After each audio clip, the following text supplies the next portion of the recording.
government that can give them the mandate to engage these people. So my people should be killed. My people should die all before government will talk about this. What is the meaning of this?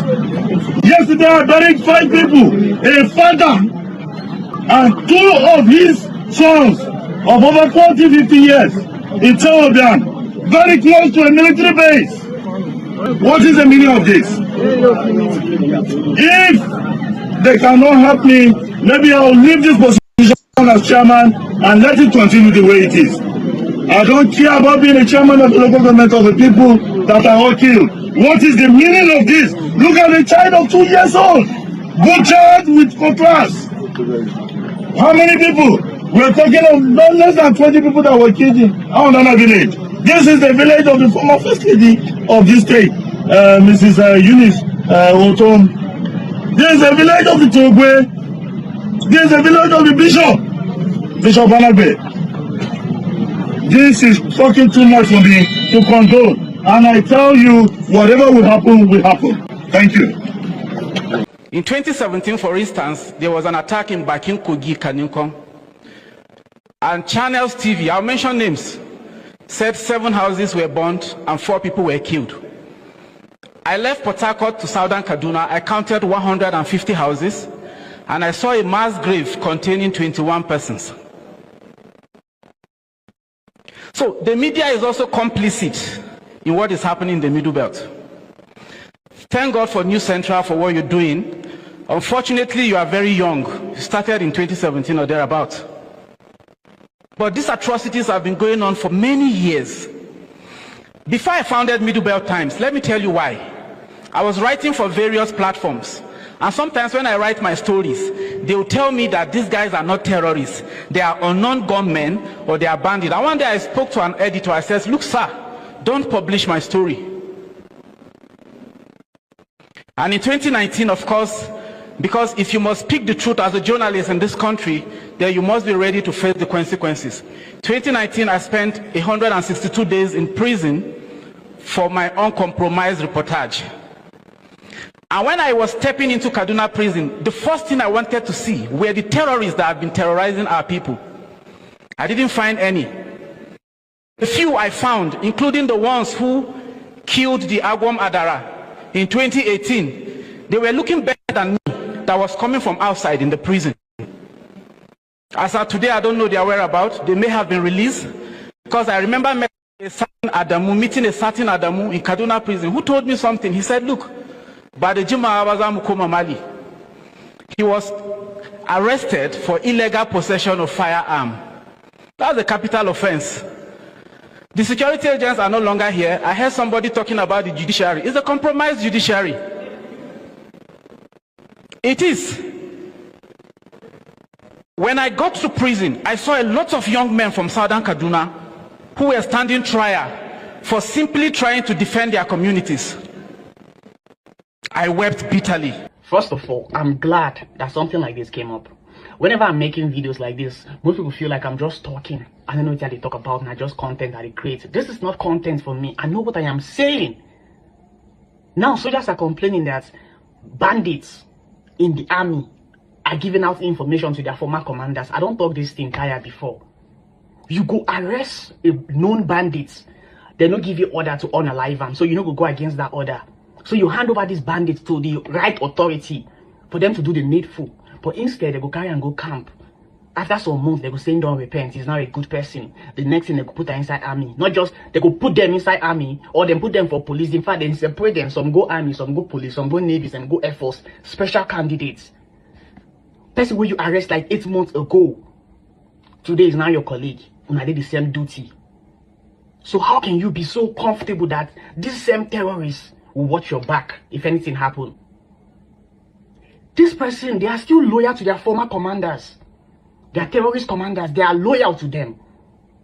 Now the reason why these soldiers go make plans on how to launch an attack, the next thing, they don't hear everything. They know everything when it happen. They know the kind of weapon where they base. They know numbers of soldiers where they are around. They know everything. Courtesy of the so-called repentant Boko Haram that the government push into the military. To do what? To fight their fellow, their not even formal colleagues. They are still colleagues. It just be like you send somebody undercover to, work with the enemy. That's what they are doing. They are still loyal to the commanders. They still do dirty work for them. I say you go plan something. Men go plan something. After they finish that meeting, they don't bandits or Boko Haram don't hear everything. How you want to take fight that can fight? How you want to achieve your aim with saboteurs they inside your camp? Think about it. These people are terrorists. They were caught. They did not go to prison. They went for military training. And now they are soldiers. Working together with the same soldiers that arrested them. But they are still loyal to their former terrorist commanders, giving out information. If soldiers they pass here, bandit Boko Haram don't know that road they pass, they'll lay ambush. Come on, Nigerian government, come on. Come on. Nigerians, if you're a soldier, if you be soldier, where they serve Nigeria, where they in the Nigerian army as a soldier, this news, where they bring now, this particular news, supposed to make you resign as a soldier. Because if not me, I go resign. Personally, if this news come when I was still a soldier, I would have resigned. You know that because this news is very, very demoralizing. Very, very demoralizing. You don't understand, see? 390 BK boys, like BKH boys. BKH boys, 390, they graduate today in Gumi State. They graduate, like today in their graduation. The federal government, they tell us that these boys now don't be repentant Boko boys. Right now they are okay and they are good to go. So now they are going to be installed into our community. They're going to install them now to the community. Not just that to now come close, because this is where this story gets very interesting. Not just that these people will be installed into the community, into the society. Free. Go. No. The federal government gave them 50,000 naira each. 50,000 naira each. They give them one bag of rice. They give them oil. They give them bag of salt. Oh boy, to be bandit for this country they pay. To be a bandit in Nigeria pays. Bro, you see. And you that is a soldier, see you. They die, they murder you for nothing. They unalive you for nothing. But see them, when they unalive you, they get credit for unaliving you. This is what the federal government is telling these boys. You unalive these soldiers, you get credit for unaliving them. You buy them, we credit you for buying our soldiers. You understand? That is what the federal government is telling them. Buy our soldiers, we credit you for buying them. Unalive our soldiers, we credit you for unaliving them. See them, they get 50,000 naira each for buying you as a soldier. They give them bag of rice each for buying you as a soldier. For unaliving you as a soldier, for murdering you as a soldier. The Nigeria federal government is giving each and every one of them one bag of rice, one bag of salt, one bag of oil, 1 gallon of oil, and 50,000 each. Not just that, they even sew uniform for them free of charge. Their uniform is free of charge. They are all see them. You see them with uniform free of charge. You that is a soldier, you sew uniform from your own salary. Like your salary, you take from your salary to sew uniform. But this one, federal government sew uniform for them free of charge, and pay them for buying you. Nigeria is a scam. See, as a soldier in the Nigerian army, if this news not demoralize you, nothing will demoralize you again. Your government is crediting people that are buying you. They credit them for unaliving you. They give them bag of rice for taking your life. They give them bag of salt for taking your life. They give them bag of a gallon of oil for murdering you. Where is the morale? Ochebe, hey, federal government of bandit. Nigeria federal government is federal government of bandits. It pays to be a bandit in this country. Point of their reintegration into the society. So the National Emergency Management Agency comes in and provides the necessary relief, which will serve as a support for them and their families before they are able to get a source of livelihood and then get properly settled in their various societies. Especially as this year has been another large number of Christians killed. And so we're quite excited about the intervention by President Trump. It's the first time our missionaries are saying a sigh of relief that at least help is coming. And we want to see this stopped, and we want to see our government act to do the needful, to stop the killing. That's all we're asking for. The incoming president, President Buhari, was heavily supported by a foreign government, and one of the first missions was to terminate our contract. Could you name that foreign government? Yes, we were told it was the United States, and they had actually funded President Buhari's campaign. The campaign manager for President Buhari came from the US, and I'm not saying that the United States is bad. I understand foreign interests, but I would have thought that a threat such as Boko Haram on the integrity of the state of Nigeria ought to be actually a priority. It was. Why do you think the US would intervene to abort such operation? Again, I can't answer that. I think that the US can answer, but what I've come to realize, that is when a government's foreign interests clash with the state's own domestic interests, conflict is bound to ensue. And those conflicts usually just continue with no end. And we can look at all the conflicts in Africa where foreign forces have come in, they've prolonged those conflicts, they haven't ended those conflicts. And the amount of money and manpower and equipment thrown at those conflicts says to me that something is wrong if no end result is achieved. And surely that end result should be to end the conflict and establish a basis for negotiations, come to an agreement, and then re-establish governance. But that's not what's happening in Africa. How much did you charge the Nigerian government? Well, first of all, we didn't charge the Nigerian government. And I think here that is a question the Nigerian government can answer. We were one subcontractor. So in other words, the Nigerian government appointed a contractor, and we contracted to that contractor as their subcontractor.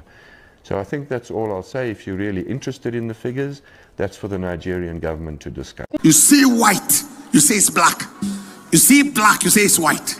Because of some petty money or petty position, because of your stomach, your belly. And those of you who see white and you call it black, those of you who see white and you call it black because of what to chop in this world, let me tell you, you will suffer from this world, and you will suffer in the flames of hell, except you change. You see white, you say it's black. You see black, you say it's white. Because of some petty money or petty position, because of your stomach, your belly. You don't know that your bread can be gone overnight. Then what will you eat out of what you are looking for? You don't call you are not man enough to say that blue is blue, white is white, black is black. Your position depends on the situation. Anybody who falls in that category, you know you know yourself. You are a shame to yourself, a shame to who born you, a shame to your community, a shame to your faith, and a shame to your generation. Shame. See white, you say it's black. You see black, you say it's white. What shall he profit a man if he gets the whole world and he loses his soul? What can a man give in exchange? Call a spade a spade. You can't treat an issue that has not been diagnosed. There has to be diagnosis before there is treatment. What you don't confront, you can't conquer. Just meandering and going up and down. Situation should remain like this and you are happy. This whole land should remain the way it is. It's a new day. How many of you believe it's a new day? Lift up your hands, say it's a new day. Say it's a new day. Wave your hands and give the Lord the praise. I believe God is hearing our prayers and God is answering our prayers and God will continue to hear and answer us. Can we celebrate the King of Kings? How many of you know how you will celebrate? When you walk out of this country one day and you come to America and they are celebrating you. From Nigeria, you are welcome. You're welcome. How many months do you want to stay? You arrive at the UK and they are celebrating you. We are hearing great things about your nation. We just heard that an unusual transformation just took place. Wow. We are hearing that you are among the 4th largest economies in the world. The 4th largest, 4 largest economies in the world. Nigeria has that potential. I just said it now. You are among the 4 largest economies in the world. We just heard of it. You are welcome. How many of you will welcome that day when you arrive in Oka, in Enugu, you arrive in Gombe, and you thought you were in Dubai? Because there is enough resources, apart from demons that diverted it, Dracula's blood-sucking agents that took it and used it to do nothing. There is enough resources for the development of the land. How many of you will know? When you can drive, let me tell you. Do you remember when we drove from Bauchi? No, when we drove from Zaria to Bauchi through Kanu and then to Bauchi. From Jos. Yes. Through Bauchi to Kanu to Zaria. What time of the night? In the night. Day, anytime. Daytime. We started. We are traveling. Just 3 a.m. You, me, and baby Deborah. Only in the car. I'm driving. Nothing. You are not worried. The other day somebody told me that in Kogi State, somebody's car spoiled. Mechanic came to repair it. And another person, they came and kidnapped 2 of them. Mechanic repairing car on the road. Now the reason why I'm aware is because they send us the messages permanently. So some of those in authority have no idea what is going on because they are not aware. They send us these messages day and night, and somebody wants us to remain normal. The headaches of the masses, the headache of the people, the challenges. Mechanic and to somebody's friend who stood by the car on the road to repair. If you saw a mechanic, you kidnap him. For who to pay you?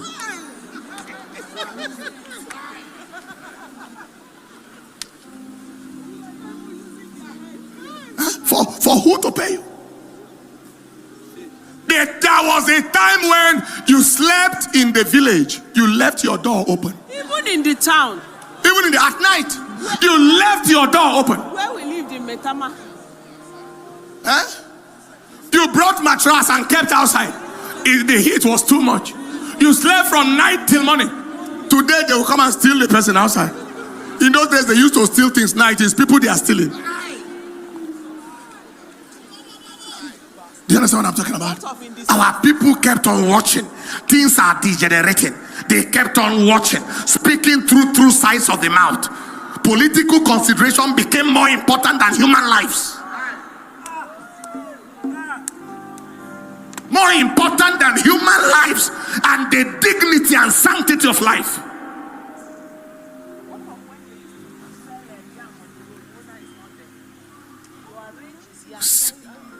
Somebody will arrange his yam to sell on the road. The owner is not there. The other person will sell and keep his money for him. Today they will steal all the yam. They will steal, especially roasted yam.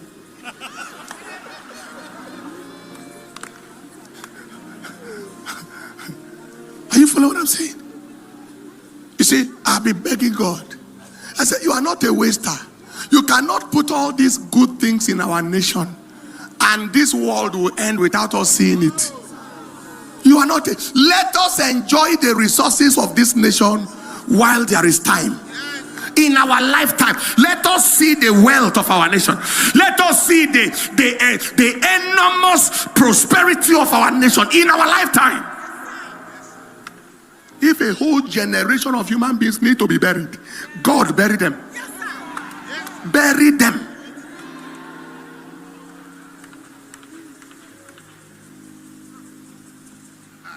Bury. If you need to bury a whole lot, just bury them one by one. All together, if need be. Whatever you will do.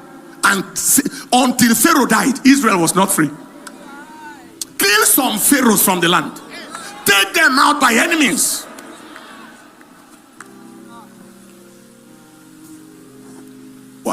What was I planning to tell you? How will you behave when you arrive in America? And they say, you are from Nigeria?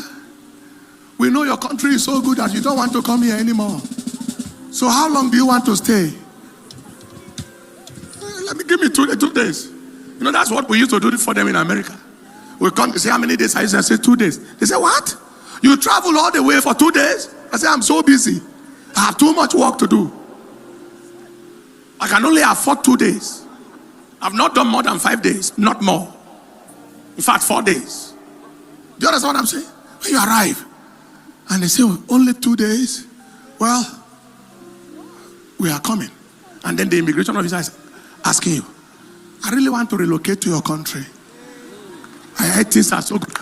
What will it take for me to get residency? You think it's not possible?